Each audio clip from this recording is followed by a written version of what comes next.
One India நேயர்கள் அனைவருக்கும் இனிய நல்வாழ்த்துக்கள், புத்தாண்டு நல்வாழ்த்துக்கள். எல்லோரும் நன்றாக இருப்பீர்கள். இதோ 2025 முடிய போகிறது. இன்னும் சில நாட்களில் 2026.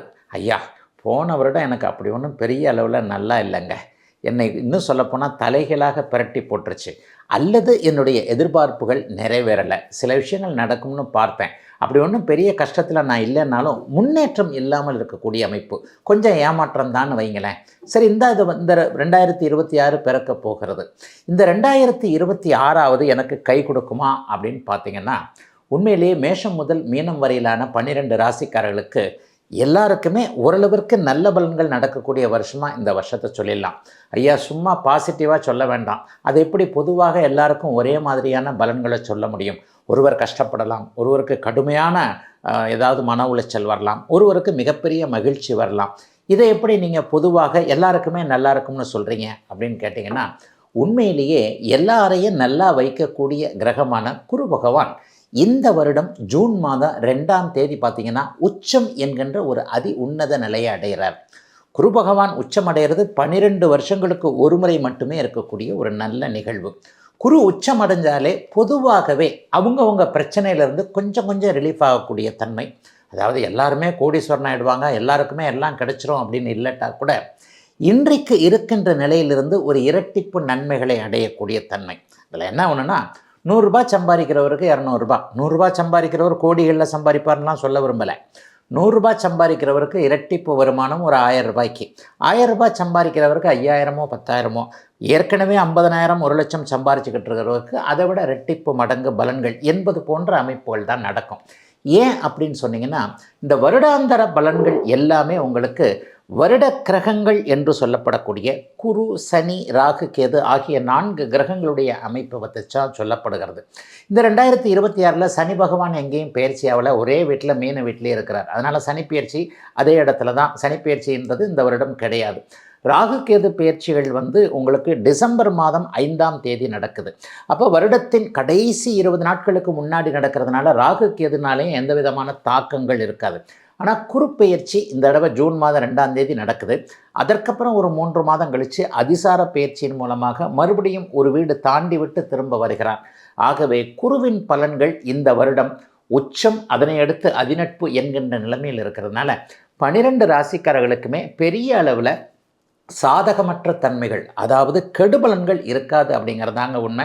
முதல்ல இப்போது மேஷராசிக்காரர்களுக்கு 2026 எப்படிப்பட்ட பலன்களை தரும் அப்படின்னு பார்த்தலாம். மேஷராசிக்காரர்களுக்கு பெரிய அளவில் கொஞ்சம் மாற்றங்கள் கண்டிப்பாக இருக்கும். ஐயா, எனக்கு ஏற்கனவே 7.5 சனி நடந்துக்கிட்டு இருக்கு, இப்படின்றாங்க அப்படின்றாங்க, நான் ஏதாவது ஒரு கெடுதல்கள் இதை செஞ்சிருமான்னு பார்த்தீங்கன்னா, 7.5 சனி உண்மையை சொல்லப்போனால் விரயச்சனியாக இருக்கும்போது உங்களுக்கு செலவுகளைத்தான் கொடுப்பாரே தவிர பெரிய அளவில் சோதனைகளை கொடுக்க மாட்டார். செலவு வந்தாலே சோதனை தானங்க அப்படின்னு நீங்கள் ஒரு மாதிரியாக திருப்பியும் கேட்குறது என் மனசுக்கு புரியுது. ஆனாலும் செலவுக்கேற்ற வருமானங்கள் இருக்கக்கூடிய சூழல்கள் இப்போது மேஷராசிக்காரர்கள் எல்லாருக்குமே இருக்கும். ஆக வருமானமும் கொஞ்சம் அதற்கேற்ற செலவுகளும் இருந்து மிச்சம் பிடிக்காத நிலைமையில தான் 2026 மேஷராசிக்காரர்களுக்கு இருக்கும். சகல வயதுக்காரர்களுக்கும், குறிப்பாக மாணவர்களுக்கு இந்த வருஷம் கொஞ்சம் பெரிய அளவில் நல்லாவே இருக்கும். தூர இடங்களில் போய் படிக்க வேண்டியிருக்கும். ஏற்கனவே கொஞ்சம் ஒரு 5 மார்க்கு 10 மார்க்கு குறைவாக வாங்கினவங்களுக்கு கூட அடுத்து ஜூன் மாதத்திற்கு பிறகு 4ஆம் இடத்துல குரு பகவான் பயிற்சியாகின்ற காரணத்தினால கல்வி மேன்மை நல்லாயிருக்கும். வேலை பார்க்குறவங்க, தொழில் பார்க்குறவங்களுக்கு சின்ன சின்ன மாற்றங்கள் இருந்தாலும் கூட அவைகள் நல்லவைகளாகவே இருக்கக்கூடிய தன்மை. வருடத்தின் முதல் 5 மாதங்களுக்குள்ள திருமணம் ஆகாதவர்களுக்கு கல்யாண உறுதிகள் கிடைக்கக்கூடிய அமைப்பு. கல்யாணமே ஆகலைன்னா கூட இவர்தான் கணவர், இவர்தான் மனைவி, இவர்தான் காதலர், இவர்தான் காதலி, ஏன்னா எல்லா பருவ அமைப்புகளுக்கு ஏற்றாற்போல தான் நடக்கும். ஒரு டீனேஜில் இருக்கிறவங்க, 20-25 வயசில் இருக்கிறவங்களுக்கெல்லாம் இப்போதைக்கு ஒரு ஜூன் மாதத்திற்குள்ளாகவே ஒரு இந்த அமைப்பு சொல்லுவோம் இல்லையா, அதாவது நம்முடைய விருப்பத்தை நேர்மையான முறையில் தெரிவித்து ப்ரொப்போசல் என்று சொல்லப்படக்கூடிய அமைப்பெல்லாம் இந்த வருஷம் கண்டிப்பாக இருக்குங்க. அவரவருடைய வயதிற்கேற்றாற்போல் மிகப்பெரிய மாற்றங்கள், முன்னேற்றத்திற்கான மாற்றங்கள் இருக்கக்கூடிய வருஷமாகவே இந்த வருஷம் அமைஞ்சிருக்கு. பெண்களுக்கு மிகப்பெரிய சிறப்பு இருக்குங்க. கணவர் குழந்தைகளை பற்றி இது வரைக்கும் பண்ணிக்கிட்டு இருந்த விஷயங்கள், சில விஷயங்கள் கிளியராக இருக்கும். வெளிநாடு வெளிமாநிலம் போகணும்னு நினச்சவங்க, தூர இடங்களில் வேலை செய்யணும், ஏற்கனவே நான் வெளிநாடு வெளிமாநிலத்தில் தான் இருக்கிறேன், அங்கேயே நான் செட்டில் ஆகணுன்ற எண்ணங்கள் இருந்தவர்களுக்கு அதற்கான ஏற்பாடுகள் நடக்கக்கூடிய தன்மை. 50-60 வயது கடந்தவர்களுக்கு தொழில் நல்லா இருக்கக்கூடிய ஒரு நிலைமை. தொழில் நல்லா இருந்தாலே வருமானம் வரும். வருமானத்தை வச்சு கடனை அடைக்க முடியும் இல்லையா? அப்போ கடன் ஆரோக்கிய அமைப்புகள். ஏன்னா 11ஆம் இடத்துல ராகு வலிமையாக இருக்கிறார். எதிர்ப்புகள் வலுவிளக்கும் 11ஆம் இடத்துல ராகு இருந்தாலே. ஆக எதிர்ப்புகள் இல்லாத ஒரு நிலைமை அல்லது எதிர்ப்புகளை அடக்கி வைக்கக்கூடிய ஒரு சூழல், வருமானம் ஓரளவிற்கு நன்றாக இருக்கக்கூடிய ஒரு அமைப்பு, அந்நிய இன மத மொழி பேசுகின்ற நண்பர்களின் மூலமாக ஏதாவது வழிகாட்டுதல்கள், ஏதாவது அவர்களின் மூலமான ஒரு கூட்டு முயற்சிகள் பலிக்கக்கூடிய அமைப்பென மேஷராசிக்காரர்களுக்கு பெரிய சோதனைகள் எதுவும் இல்லாத நல்லவைகள் அதிகம் நடக்கக்கூடிய வருஷமாகவே அமைஞ்சிருக்குங்க 2026ஆம் வருடம். ரிஷபம். ரிஷபராசிக்காரர்களுக்கு ஆரம்பமே கொஞ்சம் அமர்க்கலமாக இருக்குன்னு தான் சொல்லுவேன். ஏன்னா லாபஸ்தானத்தில் சனி பகவான் 11ஆம் இடத்துல வலிமையாக இந்த வருஷம் முழுவதுமே இருக்கிறார். சனி வக்கரமானாலும் கூட அப்படியே ஒரே இடத்துக்குள்ளே தான் வக்கரமாக வர தவிர வேறு முன்பின் ராசிகளுக்கு இந்த வருடம் அவர் போக மாட்டார்.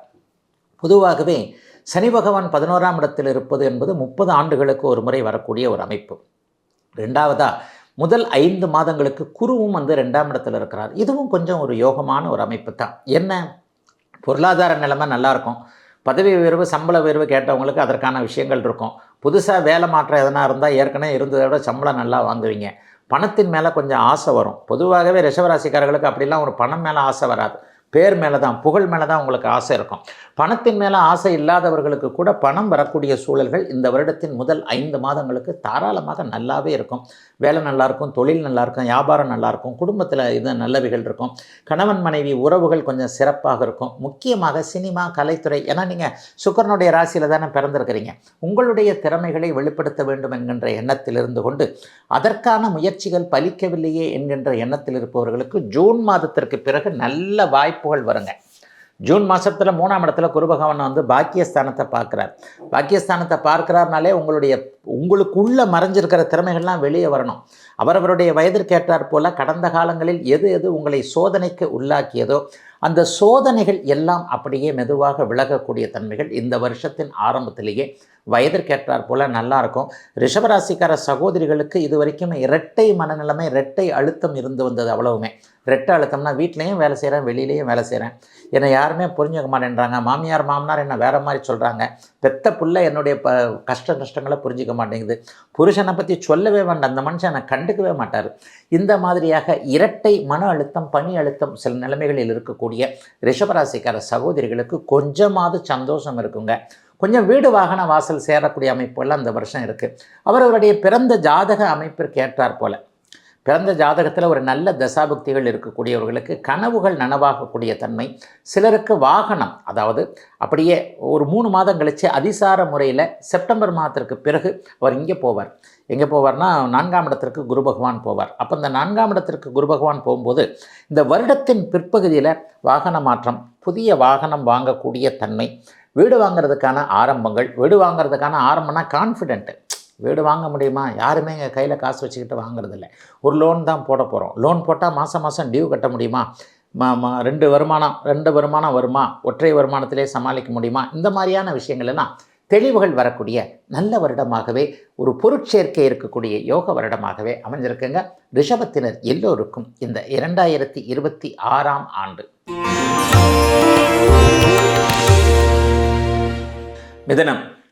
மிதனராசிக்காரர்களுக்கு உண்மையிலேயே ஒரு அமர்க்கலமான ஆண்டாக இந்த ஆண்டு இருக்குங்க. பட்ட கஷ்டம்லாம் உங்களுக்கு தீர்ந்து போயிடுதுன்றது தான் உண்மை. எடுத்த எடுப்பிலே பார்த்திங்கன்னா ராசியிலேயே குரு பகவான் இருக்கிறார், பரிவர்த்தனையாகி இருக்கிறார். புதனோடு உங்களுடைய ராசிநாதன் புதனை பார்க்கக்கூடிய தன்மை, புதனோடு பரிவர்த்தனையாகக்கூடிய தன்மை, ராசி சுபத்துவத்தை அடைந்து 5, 7, 9கள் வலிமையாக இருக்கக்கூடிய ஒரு அமைப்புன்னு பெரிய அளவில் நல்லா தாங்க இந்த வருஷம் இருக்குது. தர்மகர்மாதிபதி யோகம்னு சொல்லப்படக்கூடிய 9ஆம் அதிபதியாகிய சனி 10ஆம் இடத்துல இருக்கிறதும் அது ஒரு வகையில் நல்லது தான். 10ஆம் இடத்துல சனி இருந்தால் தொழிலுக்கு கெடுதல் என்று மூல நூல்களில் சொல்லப்பட்டிருக்கு. ஆனால் அது எல்லாருக்கும் அப்படி இருக்காது. ஏன்னா உங்களுக்கு ஆதிபத்திய விசேஷம் உள்ள சனி பகவான் இப்போது 10ஆம் இடத்துல இருக்கிறனால தொழிலில் மாற்றங்கள் அப்படி இப்படின்னு வரலாமே தவிர உங்களுக்கு பின்னடைவுகள் அப்படிங்கிறது வராது. ஆகவே எல்லா நிலைமைகளிலும் மிகப்பெரிய நல்ல யோக மாற்றங்கள் நடக்கக்கூடிய தன்மைகள் இப்போது கண்டிப்பாக உங்கள் அனைவருக்குமே இருக்குதுங்க. படிப்படியான ஒரு முன்னேற்றத்தை நிச்சயமாக சர்வ நிச்சயமாக இவர்கள் அனைவருமே, மிதனராசிக்காரர்கள் அனைவருமே இது பண்ணுவீங்க. மிதனராசிக்கார பெண்களுக்கு மிகப்பெரிய நல்ல முன்னேற்றங்கள் கணவரின் மூலமான ஒரு வகையில், கணவர் குடும்பத்தோடு வந்து சேர்றது, வெளிநாட்டில் இருக்கிறார், வெளிமாநிலத்தில் இருக்கிறார், இப்படி இருக்கிறார், அப்படி இருக்கிறார், இவர் என்ன பண்ணுறது தெரியல, அவர் என்ன பண்ணுறது தெரியலன்ட்டு ஒரு கணவரின் மூலமான மன அழுத்தங்கள் இருந்தவர்களுக்கு அல்லது டிரான்ஸ்ஃபர் கிடைக்கல, அவருக்கே வேலை இல்லை, அவருக்கே ஹெல்த் இஷ்யூஸ், இவங்களுக்கு எல்லாத்துக்குமே ஒரு தீர்வுகள் கிடைக்கக்கூடிய தன்மை முதல் 5 மாதங்களுக்குள்ளே கிடைச்சிருங்க. பிற்பகுதி 5 மாதங்கள் 7 மாதங்கள் ஜூன் மாதம் பார்த்திங்கன்னா குரு பகவான் 2ஆம் இடத்திற்கு வருகிறார். குரு பகவான் 2ஆம் இடத்திற்கு வந்தாலே, அதுவும் உச்ச நிலைமையில் வந்தாலே பொருள் வரவுங்க. இது வரைக்குமே சம்பாதிக்கவே முடியலைங்க, நான் அப்படி இருக்கிறேன் இப்படி இருக்கிறேன், உண்மையிலே கஷ்டப்படுறேங்க, நான் பொய்யெல்லாம் சொல்ல மாட்டேங்க, நான் உண்மையாக உழைக்கிறேன், இருந்தாலும் அவரை விட எனக்கு குறைவான சம்பளம், குறைவான வருமானம், இந்த மாதிரியாக பணத்தை எப்படி சம்பாதிப்பது என்கின்ற எண்ணத்தில் இருக்கக்கூடியவர்களுக்கு அதற்கான வழிகாட்டுதல்கள் கிடைக்கக்கூடிய தன்மை. சோஷியல் மீடியாவில் ஜெயிக்கணும்னு நினச்சிக்கிட்டு இருக்கிறீங்க இல்லையா, ஃபேஸ்புக்கில் சம்பாதிக்கணும், இன்ஸ்டாகிராமில் சம்பாதிக்கணும், யூடியூப்பில் வீடியோ போட்டு காசு பார்க்கணும், இந்த மாதிரியாக ஃபேஸ்புக்கில் பணம் சம்பாதிக்க வேண்டும் அல்லது புகழ் பெற வேண்டும் என்கின்ற முயற்சிகளில் இருக்கக்கூடியவர்களுக்கு அதற்கான நல்லவைகள், நல்ல மாற்றங்கள், அதற்கான சில வழிகாட்டுதல்கள் இருக்கக்கூடிய தன்மைகள் இப்போது கண்டிப்பாக உண்டுங்க. எதையும் சாதிக்கக்கூடிய ஆண்டாகவே மிதனராசிக்காரர்களுக்கு இருக்கும். மிதனராசிக்காரர்களுக்கு கஷ்டங்கள் அஷ்டமச்சனியோடு தீர்ந்து விட்டது அப்படிங்கிறது தான் உண்மை. 2020, 21, 22, 23, 22 வரைக்கும் எப்படி இருந்தீங்கன்றதை நினச்சி பாருங்கள். சிலருக்கு 23 கூட கஷ்டம். ஆனால் 25 பெரும்பகுதி சோதனைகளை உங்களுக்கு கொடுக்காது. அதற்காக உங்களை அப்படி இப்படின்னு குபேரன் ஆக்கிடும், அதாக்கிடும், இதாக்கிடும், மந்திரி ஆக்கிடும், பிரதமர் ஆக்கிடும் அப்படிலாம் சொல்ல விரும்பலை. போன வருஷத்தை விட 2025 விட 26 தொழில் முன்னேற்றம், வேலை முன்னேற்றம், வியாபாரத்தில் நல்ல அமைப்பு, கிராமப்புறங்களில் விவசாய பெருமக்களாக இருக்கக்கூடியவர்களுக்கு நல்லவைகள், குடும்பத்தில் கூட சந்தோஷம் என நல்ல வரவேற்கத்தக்க விதத்தில் தாங்க இருக்குது மிதுனராசிக்காரர்கள் எல்லோருக்கும் இந்த ஆண்டு.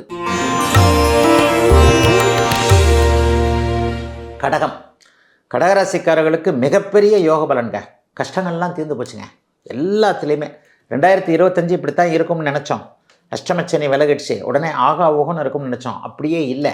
2026 என்ன பண்ணிட போகுது? இந்த மாதிரியான தன்னம்பிக்கையற்ற நிலைமையில் இருக்கக்கூடிய அத்தனை கடகராசிக்காரர்களுக்கும் உண்மையிலே இந்த வருஷம் சிறப்பாக இருக்குங்க. மழை விட்டும் தூவானம் விடவில்லை என்பதைப் போல அட்டமத்து சனி விலகின நாளே நாளில் மறுபடியும் 8ல் போய் ராகு உட்காந்துட்டார்ல, அப்புறம் எப்படி கடகராசிக்காரங்க நல்லதை அனுபவிப்பீங்க? இந்த வருஷ கடைசியில் ராகு பகவான் விலகிறார். அதை விட முக்கியமாக ஜூன் மாதத்திலிருந்து உங்கள் ராசியை வலுப்படுத்துகின்ற விதமாக இப்போது 12ஆம் இடத்தில் இருக்கக்கூடிய குரு ஜூன் மாதத்திலிருந்து அப்படியே லக்னத்தில் போய் ராசியில் போய் உச்சமடைவார். இது ஒன்றே உங்களுக்கு போதும். எல்லா பிரச்சனைகளிலிருந்தும் அப்படியே வெளியே வர போகிறீங்கன்றது அர்த்தம். முதல் 5 மாதம் என்னங்க நடக்கும்? செலவு தான், விரயம்தான், கஷ்டம்தான், பயண அவ்வளவு அமைப்புலேயும் கொஞ்சம் ஒரு மாதிரியான விஷயங்கள் நடக்கும்.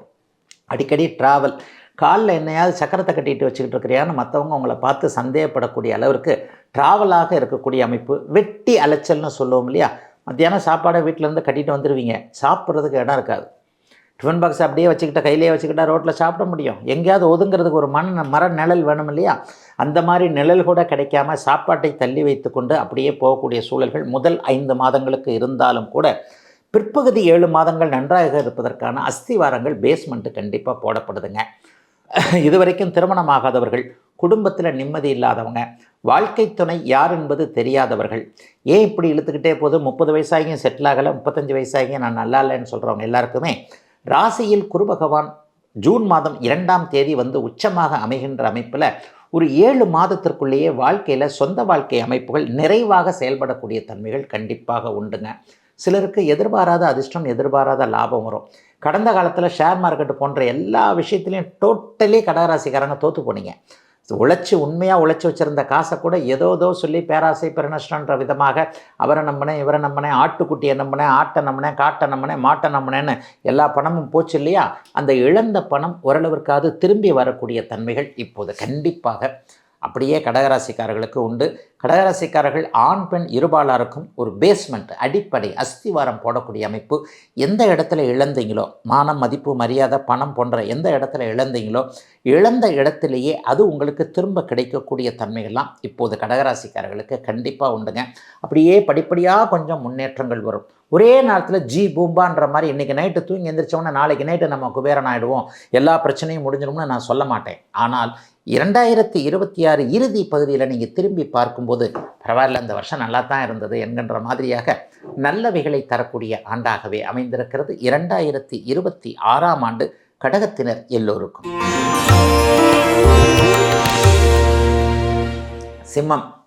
சிம்மராசிக்காரர்கள் கொடுத்து வைத்தவர்கள்ன்றதை எல்லா சேனல்லையும் பேசுகிறேன். குறிப்பாக சன் டிவியில் நான் பேசும்போது சிம்மராசிக்காரர்களுக்கு இதை சொல்லிட்டு தான் அடுத்த பலனையே சொல்ல ஆரம்பிக்கிறேன். ஏன்னு சொன்னால் அஷ்டமச்சனிங்க அப்படிங்க இப்படிங்க, அஷ்டமச்சனியை பற்றி நிறைய கேள்விப்பட்டிருக்கிறேங்க, எனக்கு ஓரளவுக்கு ஜோசியமும் தெரியுங்க, என்னை இப்படி பண்ணிவிடுமோ அப்படி பண்ணிவிடுமோ, போன வருஷம் ஏப்ரல்லே எனக்கு அஷ்டமச்சனி வந்துருச்சு, 2026 முழுக்க எனக்கு அஷ்டமச்சனி இருக்குதுங்க அப்படின்னு சொன்னீங்கன்னா சிம்மராசிக்காரர்கள் கடவுளின் பிள்ளைகள்னு சொல்லிடுவேன்.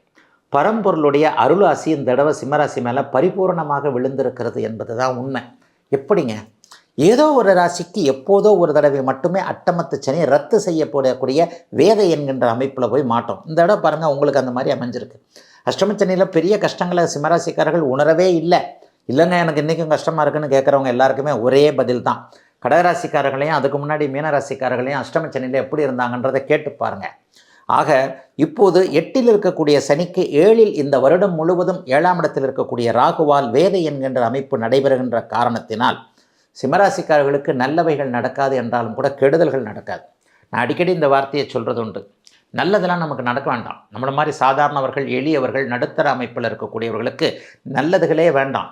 ஆனால் கெடுதல்கள் நடக்காமல் இருந்தாலே நம்முடைய வாழ்க்கையை நம்மளே சமாளிச்சுக்குவோம். கெடுதல்கள் நடக்காத ஆண்டாக, அதே நேரத்தில் நல்லதுகளும் பெருசாக நடக்காத ஆண்டாக பாருங்கள்.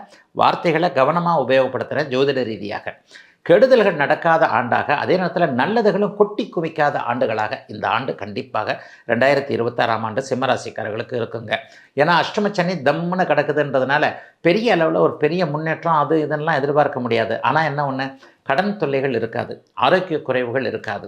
8இல் இருக்கக்கூடிய சனியால் வேறு சில எதிர்பாராத ஒரு பேராசை பெருநஷ்டன்ற அமைப்புகளை மட்டும்தான் அது கொடுக்குமே தவிர பெரிய சோதனைகள் எதுவும் கொடுக்காது. அண்ணன் தம்பியை நம்புறது, மாமா மச்சானை நம்புறது, நண்பரை பார்த்துட்டு இந்த பாருங்க, சில நேரங்களில் எப்படி நடக்கும்னா, நான் உமி கொண்டு வரேன், நீ அரிசி கொண்டு வா, ஊதி ஊதி சாப்பிடலாம்னு பெரியவங்க சொல்லுவாங்க. அந்த மாதிரி உங்கள் உழைப்பு அடுத்தவர்களால் உறிஞ்சப்படக்கூடிய அமைப்பு, அலுவலகத்தில் பேர் கிடைக்காத ஒரு நிலைமை, ஸ்ட்ரெஸ்ஸான ஒரு வேலை அமைப்பு, குடும்பத்திலையும் நம்மளை புரிஞ்சிக்க முடியாத நிலைமை, பிள்ளைகள் பேச்சை கேட்க முடியாத நிலைமை, அல்லது கல்யாணத்தில் கணவன் மனைவி உறவில் ஏதாவது கசப்பு, சட்டப்பூர்வமான போராட்டங்கள், இந்த மாதிரியான ஏதாவது ஒரு சின்ன சின்ன பிரச்சனைகளையே கொண்டு போகும். ஆனால் பெரிய அளவில் சோதனைகள் கண்டிப்பாக 7ஆம் இடத்துல வேதை அமைப்பில் இருக்கிறதுனால இருக்காது. பண வாரத்தில் கவனமாக இருங்க. இந்த ஓடிபி சொல்கிறது, இந்த லிங்க் அழுத்து, அப்படி அழுத்து இப்படி அழுத்து, ஃபேஸ்புக்கை பார்த்த உடனே 10,000 ரூபாய் கட்டுங்க, மாதம் 15,000 ரூபாய் சம்பாதிக்கலாம், இந்த மாதிரியான சில விஷயங்கள்லாம் இப்போது சிம்மராசிக்காரர்களுடைய கவனம் போகும். கவனமாகவே இருங்க. கவனம் போகும், கவனமாகவே இருங்க. எந்த விதத்துலேயும் ஷேர் மார்க்கெட்டு இந்த மாதிரியான விஷயங்கள், அறியாத தெரியாத ஒருவரோடு நட்பு, இந்த மாதிரியான விஷயங்களில் மட்டுமே கொஞ்சம் கவனமாக இருக்க வேண்டிய ஆண்டாக இந்த ஆண்டு அமைந்திருக்கிறது. மற்றபடி பெரிய கெடுதல்கள் எதுவும் பண விவகாரத்தை தவிர்த்து இருக்காது என்பது தான் உண்மை. நிதானமாக இருக்க வேண்டிய ஆண்டாக அமைஞ்சிருக்குங்க சிம்மராசிக்காரர்களுக்கு இந்த ஆண்டு.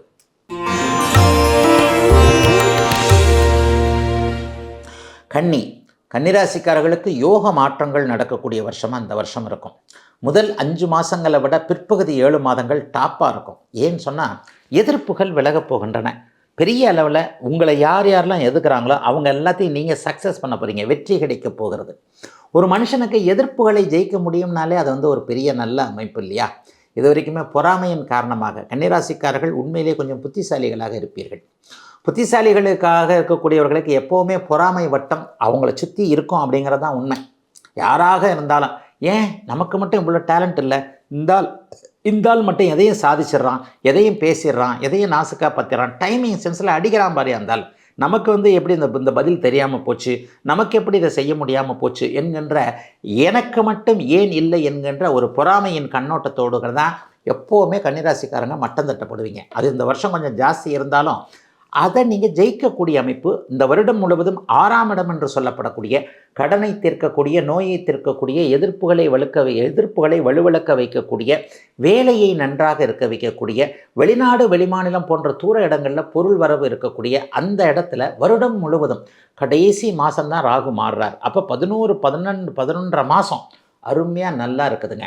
தூர இடங்களுக்கு போக வேண்டும் என்று நினைப்பவர்களுக்கு அதற்கான வசதி வாய்ப்புகள் வரக்கூடிய அமைப்புகள், அதற்கான அனுமதிகள் கிடைக்கக்கூடிய அமைப்புகள் ஏப்ரல், மே, ஜூன் மாதத்திற்கு பிறகு கண்டிப்பாக வந்து விடுகிறது. ஏற்கனவே நான் தூர இடத்துல தாங்க இருக்கிறேன். சிங்கப்பூரில் இருக்கிறேன், மலேசியாவில் இருக்கிறேன், அமெரிக்காவில் இருக்கிறேன், ஆப்பிரிக்காவில் கூட தாங்க இருக்கிறேன்.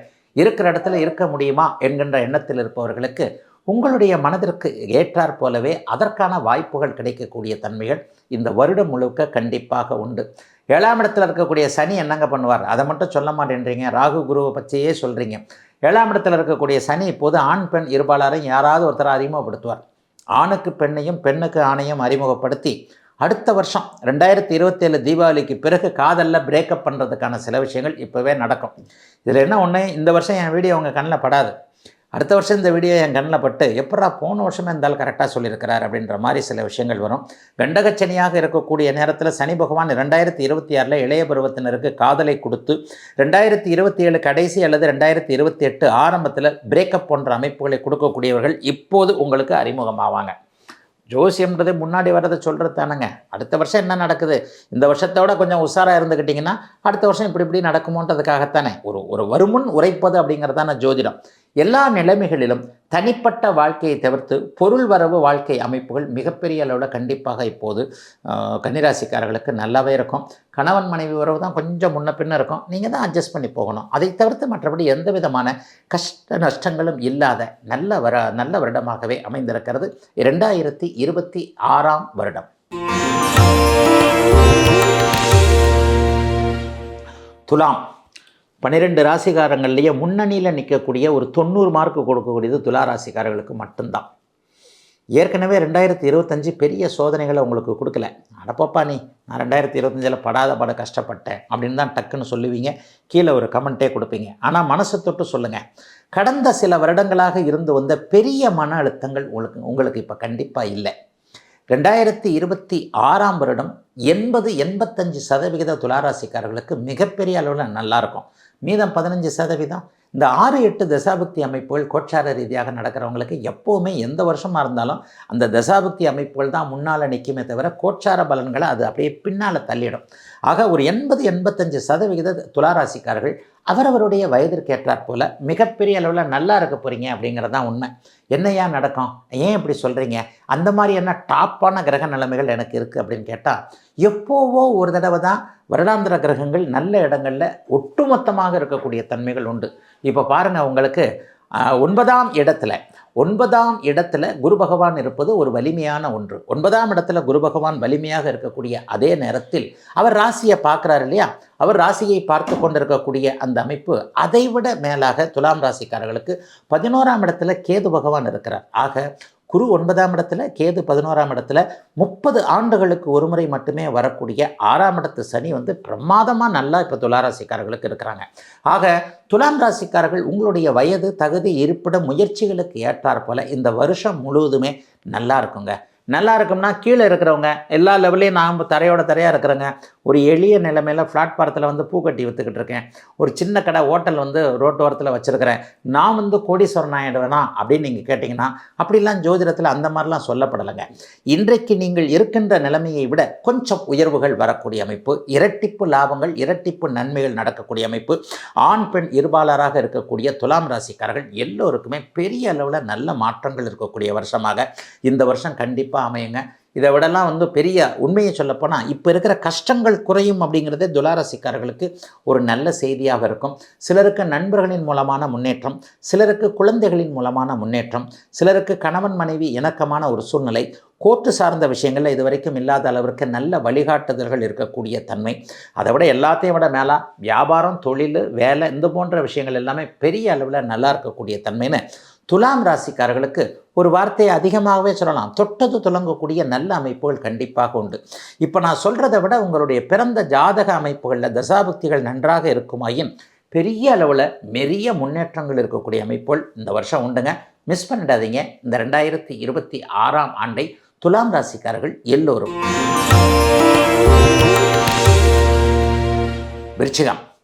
விருச்சிக ராசிக்காரர்களுக்கு இந்த வருஷ பலனை நான் 2ஆக பிரிப்பேன். முதல் ஜூன் மாதம் வரைக்கும் அலைச்சல்களாக இருக்கும், பயணங்கள் இருக்கும், அங்கெங்கே இங்கெங்கேன்னு போகிற மாதிரி ஏதாவது ஒன்று, இந்த கிணத்துல போட்ட கல்லுன்னு சொல்லுவாங்களே, நல்லா தாங்க உழைக்கிறேன் ஆனால் அது ஒன்றும் நடக்கலைங்க, அல்லது எனக்கு தோல்வியாகவே இருக்குதுங்க, இது இப்படி இருக்குங்க, அது அப்படி இருக்குங்க என்கின்ற மாதிரியாகவே இப்பொழுது விருச்சிக ராசிக்காரர்களுக்கு இருக்கக்கூடிய அதே நேரத்தில் அப்படியே ஜூன் மாதம் 2ஆம் தேதிக்கு பிறகு பார்த்தீங்கன்னா உச்சகுரு உங்களுடைய ராசியை பார்க்க போகிறார். இது ஒரு ஒப்பற்ற ஒன்று. 12 வருடங்களுக்கு ஒரு முறை மட்டுமே வரக்கூடிய உச்சகுரு பகவான் ராசியை பார்க்கக்கூடிய தன்மை ஜூன் மாதத்திற்கு பிறகு நடக்க இருக்கிறதுனால முதல் 5 மாதங்கள் சற்று வேறு மாதிரியான விரயங்கள், செலவுகள், பயணங்கள், அலைச்சல்கள், அடாடா ஒரு நிம்மதி இல்லாத சூழ்நிலையாக இருக்குதே என்கின்ற மாதிரியாக இருந்தாலும் கூட பிற்பகுதி 7 மாதங்கள் அட்டகாசமாக எல்லாத்தையும் சமாளிக்கக்கூடிய தன்மைகள் உண்டுங்க. இந்த வருஷத்தில் ஏதாவது ஒரு ஸ்பெஷல் இருக்கா? வருட ஆரம்பத்திலேயே உங்களுடைய ராசிநாதன் 2ஆம் இடம் தன வீட்டில் இருக்கக்கூடிய ராசிநாதனை அப்படியே குரு பகவான் பார்ப்பது என்பது மிகப்பெரிய யோகம். முதல் 5 மாதங்களில் எதையாவது சமாளிச்சுக்க முடியுமா? முடியுங்க. உங்கள் ராசிநாதன் உச்சம் என்கின்ற ஒரு அமைப்பை அடைகிறார்.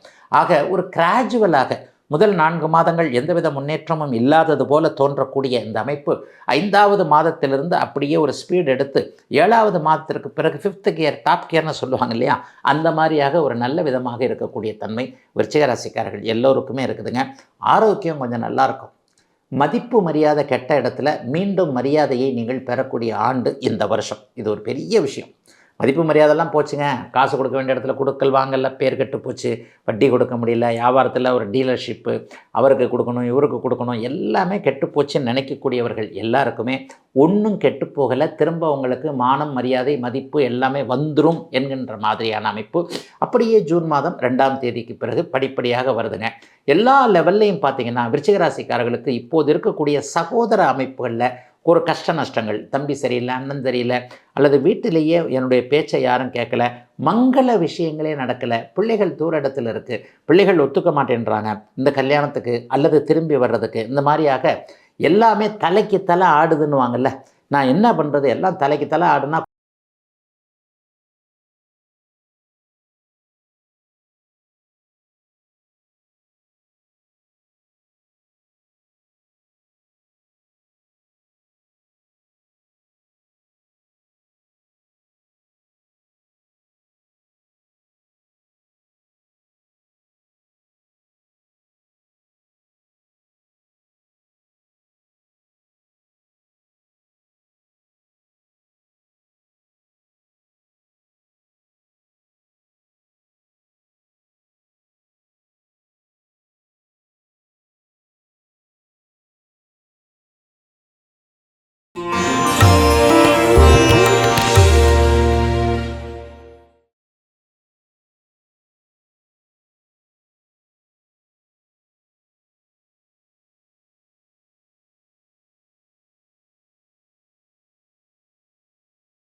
Subscribe to One India and never miss an update.